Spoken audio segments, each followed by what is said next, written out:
Hello everyone, इस video में हम बात करने वाले हैं वेदांता के बारे में। वेदांता का सबसे पहले हम आपके सामने न्यूज़ डिस्कस करते हैं जो कि फाइनेंशियल रिजल्ट इसने डिक्लेयर किया है। तो उसमें क्या है, यहाँ पर आप देखिए इसके रेवेन्यू में बहुत ही माइनर सा चेंज आया है, बट प्रॉफिट में बहुत मेजर चेंज आया है। यहाँ आपको नंबर्स में दिख रहा है प्रॉफिट अप्रॉक्सीमेटली 40% का डिफरेंस है, डाउन आया है, और रेवेन्यू जस्ट का तस वही है जो कि लास्ट क्वार्टर में था।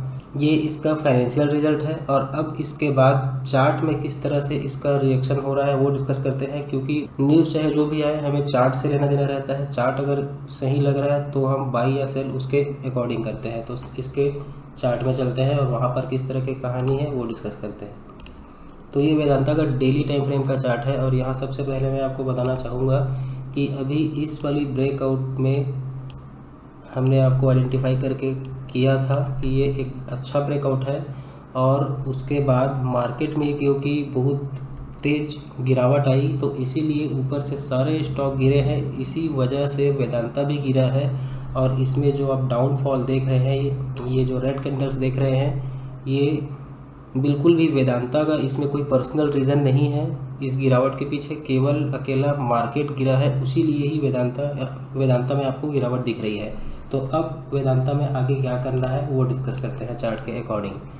तो सबसे पहले तो यहाँ पर आप गौर करें कि ये जो लेवल को इसने ब्रेकआउट किया था, ये जो 325 से 322 का जो एरिया था, जो हम लगातार आपके साथ डिस्कस कर ही रहे थे, वो इसका बहुत ही मेजर रेजिस्टेंस लेवल था, जो कि आप देख सकते हैं कि यहाँ से ब्रेकडाउन हुआ था। उसके बाद थोड़ा सा रीटेस्ट होके इसने फिर से उसके बाद अगेन इस वाली जोन में इसने इस जोन को ब्रेक ही नहीं कर पाया और बहुत बड़ी डाउनफॉल हुई। अगेन बहुत लंबे समय से ट्रेवल करने के बाद फिर से अचानक से इस लेवल में आने की कोशिश किया था, बट अगेन एक बड़ा डाउनफॉल। अगेन यहाँ पर आप देख सकते हैं, यहाँ पर से भी उसके बाद बार बार इस एरिया में आने की कोशिश करता रहा, बट ब्रेकआउट नहीं कर पाया। बट इस बार का जो ब्रेकआउट था उसे आप समझने की कोशिश करें। ये जो इसने ब्रेकआउट किया था, यहाँ पर जूम आउट करने दें, उसके बाद इसने किस तरह से ब्रेकआउट किया वो आप देखें। बेस फॉर्मेशन करते हुए यहाँ पर आप देख सकते हैं, ये फर्स्ट बेस था जो कि बेस क्रिएट किया, उसके बाद थोड़ा सा रेजिस्टेंस लेके फिर से थोड़ा सा डाउनफॉल दिखाया। उसके बाद अगेन ये सेकंड बेस क्रिएट किया, उसके बाद इसने एक अच्छा ब्रेकआउट दिया।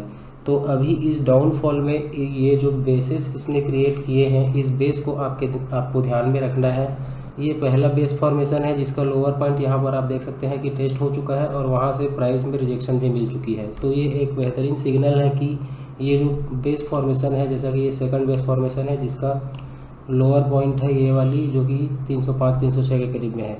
तो फर्स्ट बेस फॉर्मेशन का जो लोअर पॉइंट है वो 313 के करीब में था, जो कि ऑलरेडी प्राइस यहाँ पर से रिजेक्ट होकर ऊपर चला गया है।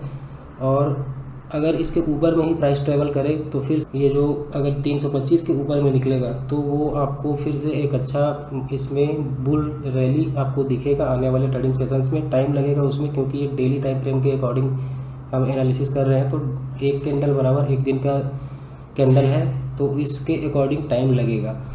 और अगर ये 313 के नीचे आता है तो सेकंड इसमें जो सपोर्ट है वो है 306। अगर इस वाली जोन को भी ये नीचे की तरफ ब्रेक डाउन करता है तब हम मान सकते हैं कि अब वेदांता में जो बायर्स है वो अपना कंट्रोल लूज़ करते हुए दिख रहे हैं। बट ये जो बेस फॉर्मेशन वाला जो मैंने आपको एरिया बताया है वो बहुत ही इम्पॉर्टेंट है। इन लेवल्स को ध्यान में रखें, क्योंकि ब्रेकआउट बहुत अच्छे से हुआ था, केवल मार्केट गिरा है। इसीलिए एक सिंगल रीज़न है कि वेदांता में ऊपर से गिरावट हुई है। इस गिरावट के पीछे आप वेदांता का रिजल्ट को बिल्कुल भी रीज़न ना दें, केवल मार्केट गिरा है उसीलिए गिरा है। तो इसीलिए इन दोनों बेस फॉर्मेशंस को ध्यान में रखें और इसके अकॉर्डिंग आप अगर इसमें बाइंग करना चाहते हैं तो इन लेवल्स को ध्यान में रखते हुए बाइंग की तरफ जा सकते हैं।